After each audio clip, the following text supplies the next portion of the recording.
হাওৰা ষ্টেচনৰ পৰা এখন বিশেষ ট্ৰেইন দিল্লীলৈ বুলি যাত্ৰা কৰিবলগীয়া আছিল। প্লেটফৰ্মত হাজাৰ হাজাৰ মানুহ আছিল। তাৰ ভিতৰত কিছুমানে প্লেটফৰ্মত থকা চকীত বহি বহি ট্ৰেইনখনলৈ বুলি অপেক্ষা কৰি আছিল আৰু কিছুমানে ইফালে সিফালে ঘূৰি ফুৰি আছিল। সাফাই কৰ্মীয়ে প্লেটফৰ্মৰ চাফ চিকুণৰ কামত ব্যস্ত আছিল। তাৰ মাজতে এজনী ছোৱালীও সেই প্লেটফৰ্মতেই বহি বিশেষ ট্ৰেইনখনৰ বাবে অপেক্ষা কৰি আছিল। সেই সময়তে সেই ছোৱালীজনীৰ ওপৰত চকু পৰে তাইৰ স্বামীৰ, যাৰ লগত তাইৰ আজিৰ পৰা প্ৰায় 8 বছৰ আগতে বিবাহ বিচ্ছেদ হৈছিল। তাইক নেদেখাকৈয়ে সি তাইৰ ওচৰলৈ আহে, এয়া চাবলৈ যে এতিয়া তাই কাক জীৱন সংগী কৰিছে আৰু তাই কলৈ গৈ আছে। কিছু সময় পিছত যাত্ৰীৰ অপেক্ষাৰ অন্ত পেলাই ট্ৰেইনখন প্লেটফৰ্মত ৰলহি। ছোৱালীজনীয়ে স্লিপাৰৰ ডবাত প্ৰৱেশ কৰে।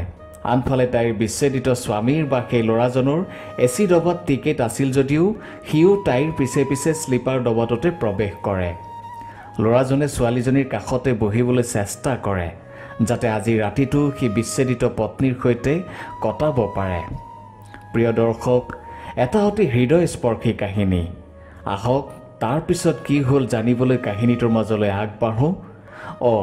এইখিনিতে আৰু এটা কথা আপোনালোকক জনাই থওঁ, যদি আপোনালোকৰ ওচৰতো তেনে কোনো কাহিনী আছে, তেনে কোনো সত্য ঘটনা আছে, তেন্তে সেয়া প্ৰকাশ কৰাৰ বাবে আমাৰ লগত যোগাযোগ কৰিব পাৰে। আমি আপোনালোকে পঠিওৱা কাহিনীটোৰ গুণগত মান পৰীক্ষা কৰি কাহিনীটোৰ লগতে আপোনাৰ নামো প্ৰকাশ কৰিম, যাতে আপুনি লিখা কাহিনীটোৱে এক মঞ্চ পায়। আহক এতিয়া কাহিনীটোৰ মাজলৈ আগবাঢ়োঁ। সেই ছোৱালীজনীৰ নাম আছিল পূজা আৰু ল'ৰাজনৰ নাম আছিল প্ৰণৱ। আজিৰ পৰা 10 বছৰ আগতে সিহঁত দুয়ো পতি পত্নী আছিল আৰু বিয়াৰ 2 বছৰ পিছতে অৰ্থাৎ আজিৰ পৰা 8 বছৰ আগত দুয়োৰে মাজত বিবাহ বিচ্ছেদ হয়। দুয়োৰে মাজত বুজাবুজিৰ অভাৱ আছিল। বাৰু সেয়া যি কি নহওক, দুয়ো এতিয়া অকলে। যথাসময়ত ট্ৰেইনখন চলিবলৈ আৰম্ভ কৰিছিল। ছোৱালীজনী অৰ্থাৎ পূজাই স্লিপাৰ ডবাটোতে বহে আৰু তাইৰ পিছে পিছে তাইৰ বিচ্ছেদিত পতি প্ৰণৱেও সেই ডবাটোতে প্ৰৱেশ কৰে। প্ৰণৱে দেখিলে যে পূজা উদাস মনে বহি আছে, কিন্তু সেই উদাসীনতাই তাইৰ ৰূপ সৌন্দৰ্যতাক ম্লান কৰিব পৰা নাছিল। বাৰু যি কি নহওক, এবাৰ তাইৰ ওচৰত বহি কথা পাতিবলৈ বৰ মন গৈছে। এই বুলি ভাবি প্ৰণৱে তাৰ টিকেট নথকা স্বত্তেও সেই ডবাটোতে প্ৰৱেশ কৰে। পূজাই ডবাটোৰ মাজলৈ গৈ ট্ৰেইনৰ একেবাৰে কাষতে লাগি থকা ছিটটোত বহে, যিটো ছিটৰ ওপৰত সাধাৰণতে এটা ছিটহে থাকে। প্ৰণৱে তাইক অলপ আঁতৰৰ পৰা লক্ষ্য কৰি আছিল। কিজানি তাইৰ লগত আৰু কোনোবা আছে বা তাইৰ ল'ৰা ছোৱালী, তাইৰ পতি ইত্যাদি। ছিটটোত পূজা অকলে বহি আছিল।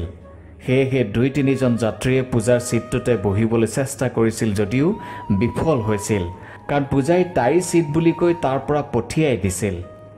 আন 2জনমানে আকৌ 1 ঘণ্টাৰ যাত্ৰা বুলি কৈ বহিবলৈ চেষ্টা কৰাত পূজাই তাইৰ গা বেয়া বুলি কৈ কাকৈ বহিবলৈ দিয়া নাছিল। এনেদৰে কিছু সময় পাৰ হোৱাত পূজাই তাইৰ ভৰি দুখন ছিটটোৰ ওপৰতে চিধাকৈ তুলি খিৰিকীৰে বাহিৰলৈ চাই আছিল।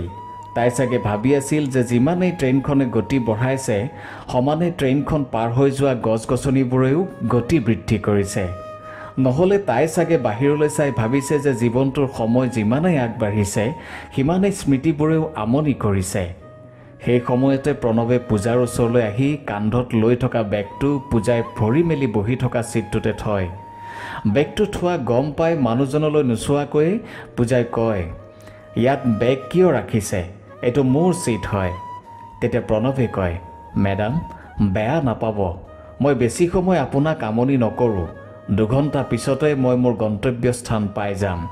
যিহেতু এতিয়া শুবলৈও সময় হোৱা নাই, সেয়েহে মোক অলপ সময় ইয়াতে বহিবলৈ দিয়ক। যাত্ৰীজনৰ কথা শুনি পূজাই মূৰ তুলি চাই আৰু অবাক হৈ পৰে। কিছু সময় দুয়োৰে মুখলৈ চাই ৰয়।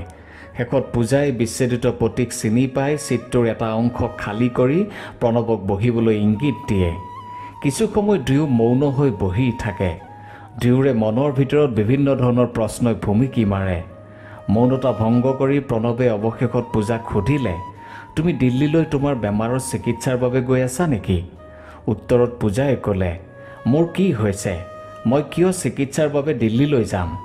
তেতিয়া প্ৰণৱে ক'লে, নহয়, অলপ আগতে তুমি কেইজনমান যাত্ৰীক তোমাৰ গা বেয়া বুলি তোমাৰ ছিটটোত বহিবলৈ দিয়া নাছিলা, আৰু মই লক্ষ্য কৰিছোঁ যে তুমি যথেষ্ট উদাস হৈ বহি আছা।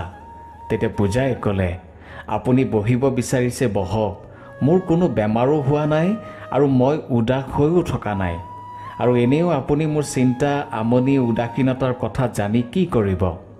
তেতিয়া প্ৰণৱে ক'লে, দিল্লীত কেতিয়াৰে পৰা থাকিবলৈ লৈছা? তেতিয়া পূজাই ক'লে, নাই, প্ৰথমবাৰৰ বাবে গৈ আছোঁ। এইদৰে ৰৈ ৰৈ দুয়ো কথা বতৰা পাতি আছিল। মাজে মাজে পূজাই এবাৰ প্ৰণৱৰ ফালে চাই, এবাৰ খিৰিকীৰে বাহিৰলৈ চায়। প্ৰণৱেও মাজে মাজে পূজালৈ চাইছিল। ঠাণ্ডাৰ দিন আছিল। সময়ে সময়ে ঠাণ্ডা বতাহ হেঁচাটিয়ে ডবাটোত থকা যাত্ৰীসকলক চুই গৈছিল। সকলো যাত্ৰীয়ে ঠাণ্ডাৰ পৰা নিজকে বচাবলৈ কিবা নহয় কিবা গৰম কাপোৰ লৈ আহিছিল, আৰু সেই কাপোৰ উলিয়াই তেওঁলোকে গাত লৈছিল। কিন্তু একমাত্ৰ প্ৰণৱে কোনো গৰম কাপোৰ লগত লৈ অহা নাছিল, কাৰণ তাৰ টিকেট এচি ডবাতহে আছিল, আৰু এচি ডবাত কম্বল, বেডশ্বীট, গাৰু আদি যোগান ধৰা হয়। এটা সময়ত পূজাই নিজকে ঠাণ্ডাৰ পৰা বাচিবলৈ নিজৰ কম্বলখন উলিয়াই গাত লয়। পূজাই দেখিলে যে প্ৰণৱে গাত একো লোৱা নাছিল। আপুনি ঠাণ্ডাত গাত ল'বলৈ একো গৰম কাপোৰ অনা নাই নেকি? তেতিয়া প্ৰণৱে ক'লে, নাই, মই মনেই নকৰিলোঁ। আপুনি কিবা নহয় কিবা এখন আনিব লাগিছিল, আপুনি ঠাণ্ডা পাব পাৰে। কিছু সময় পিছত ট্ৰেইনখন গৈ গৈ পিছৰটো ষ্টপেজত ৰয়। সেই ষ্টপেজতে পূজা বহি থকা ছিটটোৰ আনজন যাত্ৰী আহি সেই ডবাটোতে প্ৰৱেশ কৰে। যাত্ৰীজনে পূজাৰ ছিটটোত বহিবলৈ লওঁতেই পূজাই ক'লে, ইয়াতে কিয় বেগ ৰাখিছে? এইটো আমাৰ ছিট। তেতিয়া যাত্ৰীজনে ক'লে, আপুনি কি কথা কৈছে হে? ইয়াৰে আধা ছিটটো মোৰ। তেতিয়া যাত্ৰীজনে নিজৰ টিকেটটো উলিয়াই প্ৰণৱক দেখুৱায়। তেতিয়া প্ৰণৱে পূজাক বুজাই দিয়ে যে এই ছিটটোৰ আধা তোমাৰ আৰু আধা এই মানুহজনৰ। যেতিয়া শুবলৈ সময় হ'ব তেতিয়া তেওঁ নিজৰ ছিটটোলৈ গুচি যাব, আৰু তেতিয়া এই সম্পূৰ্ণ ছিটটো তোমাৰ হ'ব। সাধাৰণতে যাত্ৰীসকলে এইখিনিতে ভুল কৰে, আৰু যাৰ ফলত কাজিয়াৰ সৃষ্টি হয়। পূজাই কথাটো বুজি পালে। যাত্ৰীজনেও আৰু একো নোকোৱাকৈ নিজৰ ছিটলৈ গুচি যায়। ট্ৰেইনখন পুনৰ চলিবলৈ আৰম্ভ কৰে। ট্ৰেইনখন চলিবলৈ আৰম্ভ কৰাৰ লগে লগে ঠাণ্ডা বতাহে খিৰিকীৰে সম্পূৰ্ণ ডবাটো ভৰাই পেলালে। সকলো যাত্ৰীয়ে নিজৰ নিজৰ কম্বল বা তেনে গৰম কাপোৰ গাত লৈ ঠাণ্ডাৰ পৰা নিজকে বচাই আছিল। তেতিয়া পূজাই নিজৰ গাত লোৱা কম্বলখনৰ আধা অংশ প্ৰণৱক আগবঢ়াই দি ক'লে, গাত লৈ লওক, নহ'লে ঠাণ্ডাত আপোনাৰ গা বেয়া লাগিব। তেতিয়া প্ৰণৱে ক'লে, নাই নাই, মোৰ ঠাণ্ডা নালাগে। আচলতে ঠাণ্ডাৰ দিনতে এই কম্বলৰ বাবেই মোৰ কাৰোবাৰ লগত কাজিয়া হৈছিল। সেই তেতিয়াৰ পৰাই মোৰ অলপো ঠাণ্ডা নালাগে। পূজাক ইংগিত কৰিয়েই যে প্ৰণৱে কথাটো কৈছিল সেয়া তাই ভালদৰে বুজি পাইছিল। সেয়েহে তাই মিচিকিয়াই হাঁহি আছিল। প্ৰকৃততে ঠাণ্ডাৰ দিনত এদিন ৰাতি দুয়োৰো মাজত এখন লেপক লৈ কাজিয়া হৈছিল। শেষত পূজাই খঙতে লেপখনৰ ওপৰত পানী ঢালি দিছিল, আৰু দুয়ো অন্য কাপোৰ গাত লৈ সেই ৰাতিটো পাৰ কৰিছিল। তেতিয়া পূজাই ক'লে, নিশ্চয় আপুনি চাগে কিবা ভুল কৰিছে? তেতিয়া প্ৰণৱে ক'লে, নাই নাই, আনজনে আকৌ তাত পানীহে ঢালি দিছিল। এতিয়া কোৱা, কোনে বাৰু ভুলটো কৰিছিল? এই বুলি কৈ দুয়ো হাঁহিবলৈ ধৰিছিল। এনেদৰে কিছু হাঁহি কিছু অভিমানেৰে সময়বোৰ পাৰ হৈছিল। লাহে লাহে ৰাতি হৈ আহিছিল। পূজাই ক'লে, সময় হৈছে যেতিয়া আপুনি খাবলৈ কিবা আনিছে যদি খাই লওক। তেতিয়া প্ৰণৱে ক'লে, নাই, খাবলৈ বুলি একো অনা নাই। এই ডবলৈ যদি কোনোবাই খাবলৈ বুলি কিবা কিবি আনে মই তাৰ পৰাই খাই ল'ম, তুমি খাই লোৱা। তেতিয়া পূজাই ক'লে, হয়, মোৰ খাবলৈ সময় হৈছে, আপোনাৰতো সময় অলপ দেৰিকৈহে আৰম্ভ হ'ব। তেতিয়া প্ৰণৱে ক'লে, নাই, তুমি যি ভাবিছা সেয়া একেবাৰে নহয়, মই আজিকালি সেইবোৰ খাবলৈ এৰি দিছোঁ। তেতিয়া পূজাই আচৰিত হৈ সুধিলে, কেতিয়াৰ পৰা? আজি প্ৰায় 4 বছৰেই হ'ল। মই এতিয়া সেই বেয়া বস্তু আৰু কেতিয়াও নাখাওঁ, প্ৰণৱে ক'লে।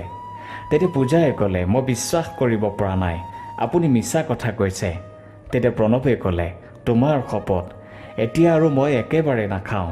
তেতিয়া পূজাই ক'লে, আপুনি যে মোৰ শপত খাইছে, মইনো কোন আপোনাৰ?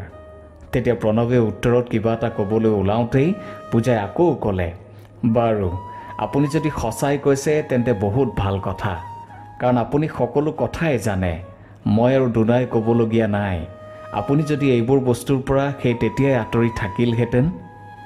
যি কি নহওক, আপুনি ভাল হওক, সলনি হওক, মই ভগৱানৰ ওচৰত এয়াই প্ৰাৰ্থনা কৰিম। সঁচা কথা ক'বলৈ গ'লে আপোনাৰ এই কথা শুনি মোৰ মনত বহুত ভাল লাগিছে। পূজা আৰু প্ৰণৱৰ বিবাহ বিচ্ছেদৰ মূল কাৰণ আছিল এই বেয়া বস্তু অৰ্থাৎ মদ। প্ৰণৱে অত্যধিক মদ্যপান কৰিছিল। সি মদৰ আসক্ত আছিল।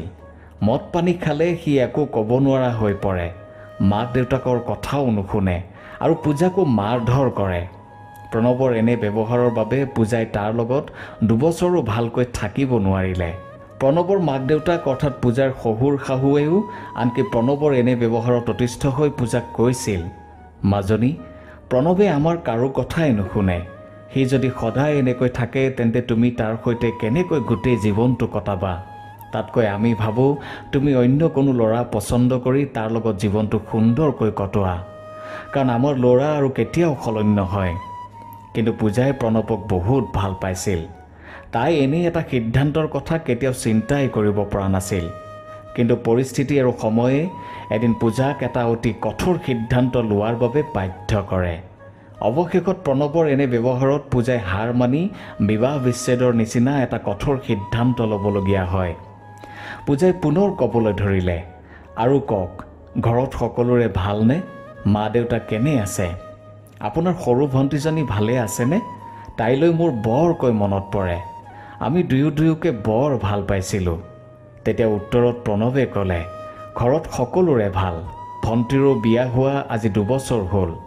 তেতিয়া পূজাই সুধিলে, আপুনি এতিয়ালৈ আৰু বিয়া পতা নাই নেকি? তেতিয়া প্ৰণৱে ক'লে, মই আৰু কেনেকৈ বিয়া পাতিম? গাঁৱৰ প্ৰায় সকলো মানুহে মোৰ এই স্বভাৱৰ কাৰণে বেয়া পায়। সেয়েহে মই গাঁও এৰি এতিয়া দিল্লীতে থাকোঁ। মা দেউতাও মোৰ লগতেই থাকে। এতিয়া মোৰ সন্মুখত পাহাৰ সদৃশ জীৱন। অকলে কেনেকৈ কটাম তাৰেই চিন্তা কৰোঁ। বাৰু তোমাৰ কোৱাচোন, তুমি কি কৰিছা? তেতিয়া পূজাই ক'লে, ময়ো এতিয়ালৈ আৰু বিয়াত বহা নাই। কিন্তু মোৰ ভাল বান্ধৱী এজনীয়ে দিল্লীতে মোৰ বাবে ল'ৰা এটা চাইছে। চাগে এমাহ 2 মাহমানৰ ভিতৰত তাৰ লগতে মোৰ বিয়া হ'ব। পূজাৰ এই কথা শুনি প্ৰণৱ মুহূৰ্ততে অলপ উদাস হৈ পৰে আৰু ক'বলৈ ধৰে, মই বহুত সলনি হৈছোঁ। এতিয়া মই কাকো আমনি নকৰোঁ, কোনো বেয়া বস্তু সেৱন নকৰোঁ, কাৰো লগতেই বেয়া ব্যৱহাৰ নকৰোঁ। এতিয়া দিল্লীতেই মই ভাল চাকৰি এটা কৰোঁ আৰু ভাল উপাৰ্জনো কৰোঁ। প্ৰণৱে এইখিনি কথা এইকাৰণে কৈছিল যে কিজানি পূজাই কয় যে ঠিক আছে, তেন্তে মই এতিয়া আপোনাৰ লগত থাকিবলৈ সাজু। কিন্তু পূজাই ক'লে যে ঠিক আছে, বৰ ভাল কথা। আপোনাৰ ব্যৱহাৰ পাতি সলনি হৈছে। আপুনি এতিয়া ভাল চাকৰিও কৰে, ভাল উপাৰ্জনো কৰে। এতিয়া আপুনি যাকেই বিয়া পাতে তেওঁ আপোনাৰ লগত সুখত থাকিব পাৰিব। গতিকে ময়ো ভগৱানৰ ওচৰত এয়াই প্ৰাৰ্থনা কৰিম যাতে আপোনাৰ বিয়াখন অতি সোনকালে হয়।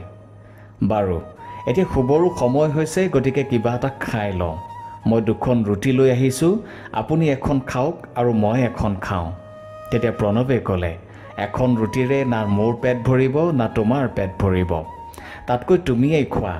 তেতিয়া পূজাই ক'লে, আজিৰ বাবে পতি পত্নী হিচাপে মোৰ হাতেৰে বনোৱা ৰুটি এখন আপুনি খাওক। এতিয়া যিহেতু আপুনি সলনি হোৱা বুলি কৈছে, আপুনি নিশ্চয় এই কামত মোক সহযোগ কৰিব, কাৰণ আমি আগতেও এনে দিন পাৰ নকৰা নহয়। সেইখিনি সময়তে ট্ৰেইনৰ কেণ্টিনৰ এজন কৰ্মচাৰীয়ে বিৰিয়ানী বুলি চিঞৰি চিঞৰি সেই ডবাটোত উপস্থিত হয়। প্ৰণৱে 2টা বিৰিয়ানী কিনি 2 ৰুটিৰ লগতে আনন্দ মনে খালে। খোৱা বোৱা শেষ কৰি পূজা আৰু প্ৰণৱে এটা চিটতে এইটো সিটোৰ বিপৰীত দিশত মূৰ থৈ শুই পৰে। কিন্তু দুয়োৰে টোপনি অহা নাছিল। দুয়োৰে মনত বিভিন্ন ধৰণৰ চিন্তাই ভুমুকি মাৰিছিল। প্ৰণৱে শুই শুই ভাবি আছিল যে সঁচাই পূজাই মোক বৰ মৰম কৰিছিল। মই তাইৰ মৰমৰ অলপো মূল্য দিব নোৱাৰিলোঁ। আজি মোৰ ব্যৱহাৰত অতিষ্ঠ হৈয়ে তাই মোক এৰি এতিয়া অন্য এজনৰ লগত বিয়া হ'বলৈ গৈ আছে। যদি মই তাইক মোৰ কাষলৈ আহা বুলি এবাৰ ক'ব পাৰিলোহেঁতেন। আনফালে পূজাইও ভাবি আছিল যে হয়, মানুহজন যথেষ্ট সলনি হৈছে। তেতিয়া প্ৰায় মাজৰাতি হৈছিল। হঠাৎ পূজাই শোৱাৰ পৰা উঠি প্ৰণৱক সুধিলে, আপুনি ঠাণ্ডা পাইছে নেকি? তেতিয়া প্ৰণৱে ক'লে, ঠাণ্ডাটো অলপ লাগিছে, কিন্তু কি কৰিবা। তেতিয়া পূজাই নিজৰ বেগৰ পৰা এখন মাফলাৰ উলিয়াই প্ৰণৱৰ কাণ মূৰ ঢাক খোৱাকৈ মেৰিয়াই দিলে আৰু দুয়ো পুনৰ শুই পৰিল। লাহে লাহে ৰাতিৰ অন্ধকাৰ আঁতৰি পোহৰ হ'ল। ট্ৰেইনতে দুয়ো চাহ পানী খালে আৰু কিছু সময় পিছত ট্ৰেইনখন নতুন দিল্লী ষ্টেচন আহি পালে। দুয়ো ট্ৰেইনৰ পৰা নিজৰ নিজৰ বেগ লৈ নামিল। প্ৰণৱে হাতত লৈ থকা মাফলাৰখন পূজাৰ ফালে আগবঢ়াই দি ক'লে, মাফলাৰখন মেৰিয়াই লোৱাৰ পিছতহে মোৰ গাটো অলপ গৰম গৰম লাগিছিল। বৰ ধুনীয়া উমাল মাফলাৰ, এইখন লোৱা, তুমি চাগে নিজ হাতে বনাইছা। তেতিয়া পূজাই ক'লে, হয়, মই তেওঁৰ কাৰণে বনাইছোঁ, যাক মোৰ বান্ধৱীয়ে মোৰ বাবে পচন্দ কৰিছে। আপুনি এইখন ৰাখক, মই অন্য এখন বনাই তেওঁক দিম। তেতিয়া প্ৰণৱে মাফলাৰখন নিজৰ বেগত সোমাই ল'লে আৰু জেপৰ পৰা 2000 টকা উলিয়াই পূজালৈ আগবঢ়াই দিলে। তেতিয়া পূজাই ক'লে, ইয়াৰ কোনো প্ৰয়োজন নাই। তেতিয়া প্ৰণৱে ক'লে, ঠিক আছে, তেন্তে ব'লা, তুমি যলৈকে যাবা ময়েই তোমাক আগবঢ়াই থৈ আহোঁ। তেতিয়া পূজাই ক'লে, নালাগে, মোৰ বান্ধৱী এজনী আহি আছে, যিয়ে মোক তাইৰ ঘৰলৈ লৈ যাব। আপুনি যাওক, মই তাই অহালৈ অপেক্ষা কৰিম। ঠিক আছে বাৰু বুলি কৈ প্ৰণৱে সেমেকা মনেৰে পূজাক এৰি গুচি গ'ল। আনফালে সেই সময়তে পূজাৰ বান্ধৱী বন্দনা তাত উপস্থিত হয়।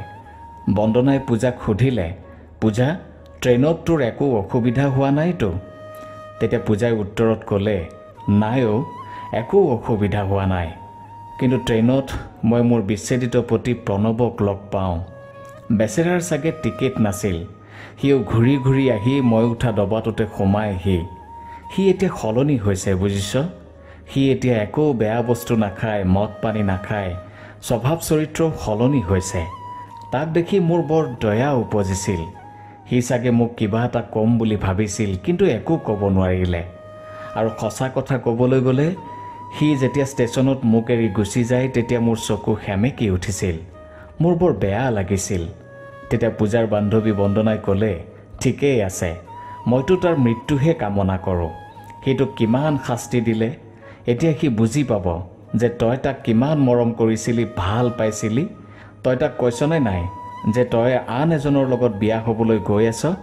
তেতিয়া পূজাই ক'লে, কৈছোঁ অ', তথাপি তাক দেখি মোৰ বৰ বেয়া লাগিছে।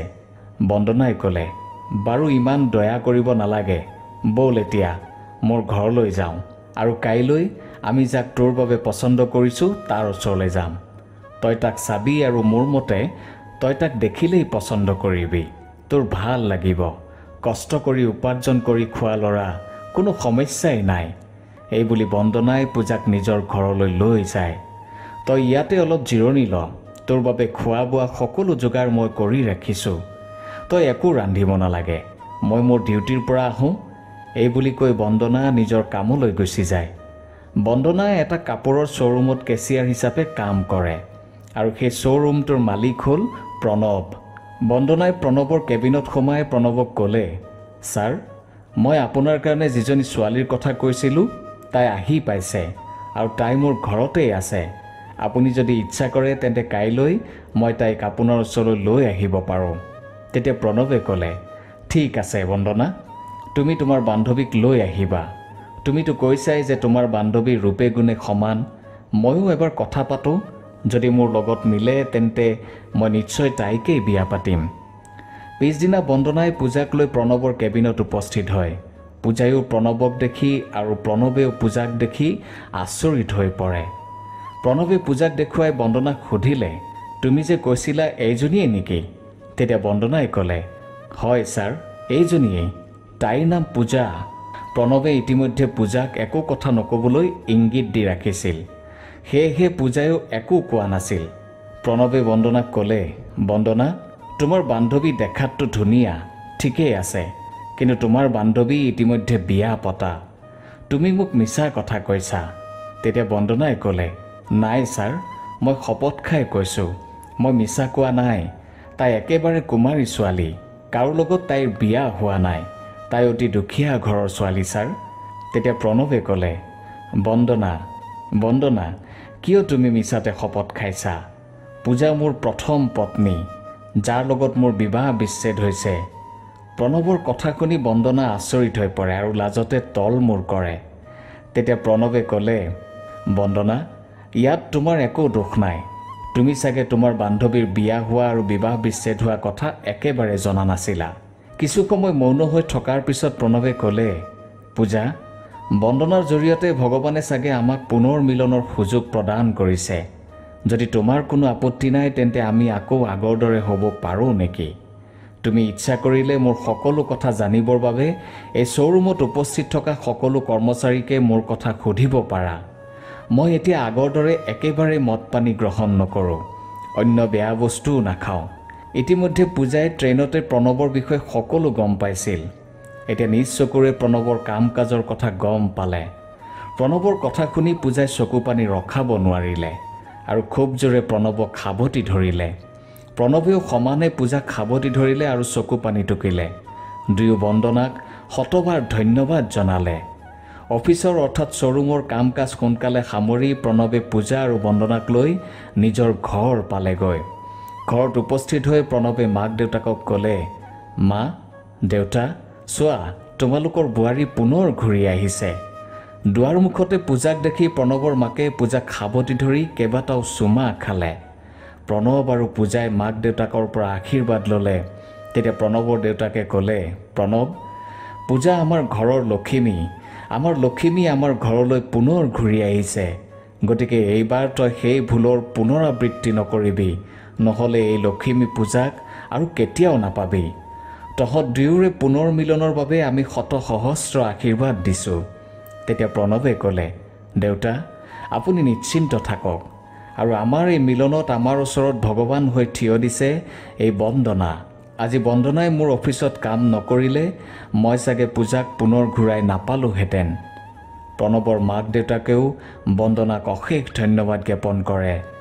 প্ৰিয় দৰ্শক, এয়াই আছিল প্ৰণৱ আৰু পূজাৰ পুনৰ মিলনৰ কাহিনী।